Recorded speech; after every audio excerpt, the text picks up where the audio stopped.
மாதம்பட்டி ரங்கராஜ் சாரோட கேட்ரிங்கில் ரொம்பவே ஸ்பெஷலான அவங்களோட சிக்னேச்சர் சபுதானா வடை, அதாவது ஜவ்வரிசி வடை எப்படி ஈஸியாக வீட்டில் செய்கிறதுன்னு தான் பார்க்க போகிறோம். இதுக்கான ரெசிபி அவரே ஒரு வீடியோவில் சொல்லியிருந்தார். ஸோ அதே மாதிரி தான் நானும் இன்றைக்கி செஞ்சு காட்ட போகிறேன். ஜவ்வரிசி வடை பண்ணுறதுக்கு 1 கப் ஜவ்வரிசி எடுத்திருக்கேன். இது மாவு ஜவ்வரிசி. இந்த வடைக்கு மாவு ஜவ்வரிசி தான் எடுக்கணும், லைலான் ஜவ்வரிசி எடுக்கக்கூடாது.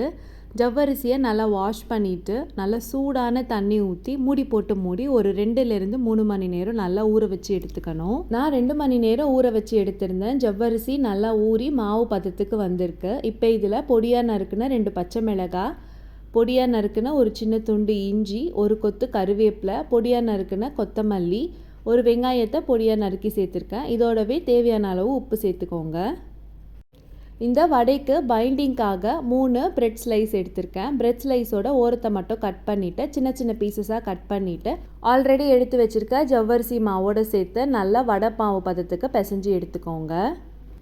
கட் பண்ண ஓரங்களை வேஸ்ட் பண்ணாமல் மிக்சர் ஜாரில் சேர்த்து அரைச்சி பிரெட் க்ரம்ஸாக யூஸ் பண்ணிக்கலாம்.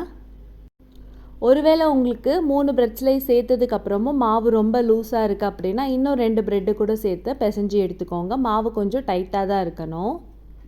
அவ்வளோதான். இதுக்கப்புறம் நம்ம எப்போவும் வடை சுடுற ப்ராசஸ் தான். கொஞ்சமாக தண்ணி எடுத்துட்டு எண்ணெய் கவரில் லேசாக அப்ளை பண்ணிவிட்டு ரெடி பண்ணி வச்சுருக்க மாவுலேருந்து ஒரு சின்ன உருண்டை எடுத்து தட்டிக்கிறேன்.